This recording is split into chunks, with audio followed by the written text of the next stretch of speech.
blimping here as the Craftsman Truck Series opens at Walt Disney World Speedway. The overhead shots coming from the Goodyear Blimp Stars and Stripes. Captain Jim Maloney from Vienna, Virginia, who's in the gondola there and helping our crew to provide the pictures as we come back to a green flag in the 1997 Series opener. Sprague, Ruttman, Hornaday, no change up front. Nemechek in the Bell South truck made a pit stop. I guess he flashed part of the tires when he spun there. He stopped, changed 4 tires, and did in fact lose a lap. But you can lose a lap on the competition yellows. Got the lead trio, and they're hustling.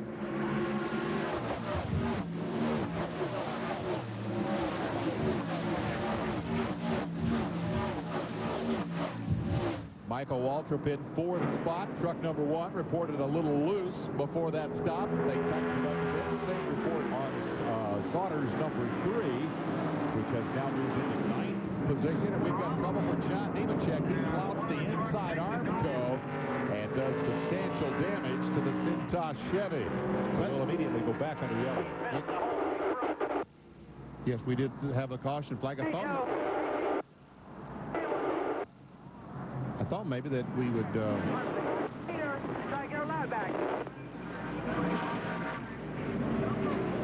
hard to make out the radio traffic there, but I wonder if that wasn't Joe trying to take advantage of John's misfortune there.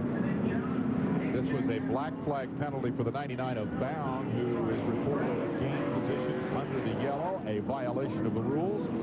He'll go to the tails. I would guess that the 8 truck made some contact with Lance Norrick in the 90, because if we keep this camera right there in just a moment, the 90 car's truck is going to go by dragging the rear tailgate. There he is.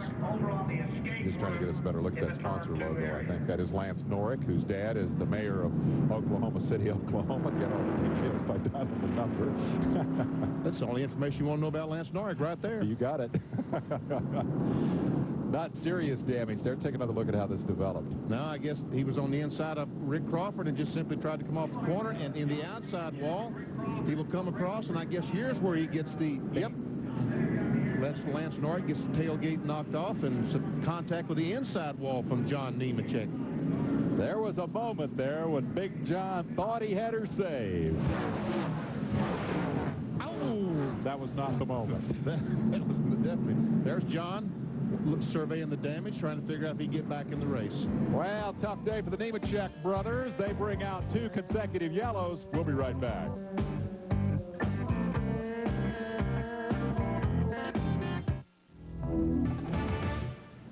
About had Benny convinced to do that sky surfing thing in the X Games. You got a favorite out of the winter games? I'm not a winter person at all. Not at all. I don't like that snow and ice. You going to pass on shovel racing? Yes, I am going to pass. I had you pegged for that. I thought that'd be pretty cool watching you do that. Let's give a quick call to Boris Said. Boris qualified badly here. Had worked his way up the 21st spot. Spun under the previous caution, or just prior to the previous caution for Nemechek, and fell back to 26th spot. Boris has now come down pit road and has a little damage on the front of the truck, but he's going to try to salvage something out of that. That, of course, is Ernie Irvin's truck. He's the 3rd different guy to drive it in 3 years. Ernie and Mark Simo are the owners of this truck. There's the driver, Boris Said.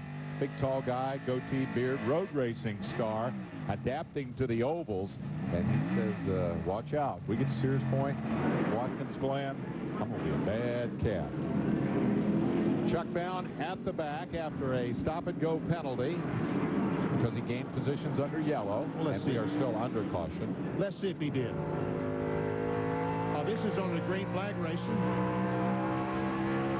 When he spun, he and Joe Nemechek spun.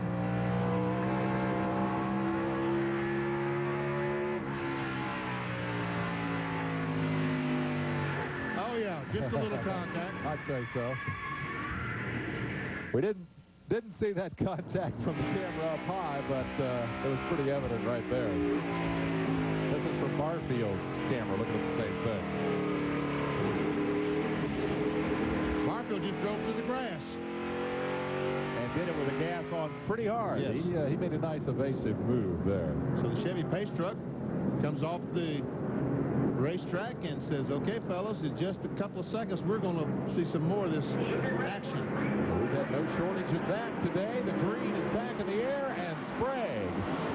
at lap 53.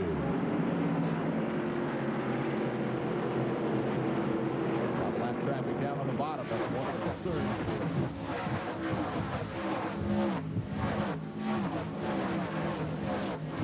Several of the crew chiefs and strategists theorized that the ability to get through that traffic on, of course, a long run of green flag racing may be one of the keys to victory in this race. See Nemechek with those fresh tires go blowing by Michael Waltrip. Now there's 3 more trucks in front. If he can pass those and the caution with the halfway break come out, he'll be back in the lead lap. So the day is definitely not done for Joe Nemechek. Bell South truck. 28th spot and a lap down for Joe. John appears to be out of the race. That truck was badly damaged. Sprague leads Ruttman. And pulled out a 4-second lead over Ruttman. And Benny, here's a good side-by-side battle. Look at Resendiz going down to the inside on Dokken and taking 11th spot away. That's just outside the top 10. And Brian Repner goes by Dokken as well. That's Repner in the 66, the red and white truck.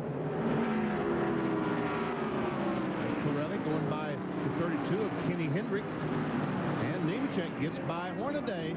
Just 2 more now to get by. Always looks spectacular. He got past the series champion, but again, the key to that is those tires that they picked up after the spin. Lewis in the thick of a battle. Man, I'll tell you, that was tight as he chopped across the bow of Resendiz. He's got number 65, Kenny Allen, in tow there. As Bliss tries to work his way forward, he started 25th. It's Mike Bliss on board with Mike. Boy, he was frustrated yesterday after qualifying. That was a top 5 truck from the moment they took it off the trailer, and he qualified 25th. Battle for the lead. You still like Ruttman, Benny? Joe Ruttman, since Friday, has been a man on a mission. Every time he goes on the racetrack, he went on the racetrack in practice, he looked like he was trying as hard as he possibly could. Looked like he was qualifying every lap. I asked Jack Roush this morning, what's got into Joe Ruttman? He just smiled. Roush is, of course, the owner, and he likes Ruttman. There's a lot to like about Ruttman. He's a very personable guy. He's always got a moment for the fans, and he's always got something interesting to say. I asked him about those quick times he was turning in practice. He just laughed. He said, oh, that's those California clocks. Everybody knows they're quick. You see right now that Ruttman's truck is just not exactly right. He pushed off turn 1, allowed Sprague to get a car length or 2 lead, or truck or 2 lead. New sponsor coming this year, the LCI Communications Company. There you see how he goes up on the racetrack, truck pushing just a little bit. That allows Sprague to pull that half a car length ahead. Sprague, meanwhile, having led all but 1 lap here today, is doing what many people expected and some people feared. There was a concern that old one-track Jack might adapt to this place very, very nicely and just blow this field away. He's shown the potential to do that, Benny. He marched off to a 4-second lead before that caution flag. Just led all but 1 lap. He was definitely the man to beat here today. Well, the Sprague nickname right after one-track Jack was 1 Mile Jack. And again, this is a 1-mile racetrack. So Sprague just loves the super speedways that these NASCAR Craftsman Truck Series run on. I'll tell you what, with all the horsepower lined up behind Jack Sprague this year, we may be calling him champion before this deal is done. He and Hornaday certainly are the preseason favorites, as we have mentioned. And just to update Hornaday's progress, or in this case lack of it, he has slipped back to 3rd. Ruttman got by him a good while ago.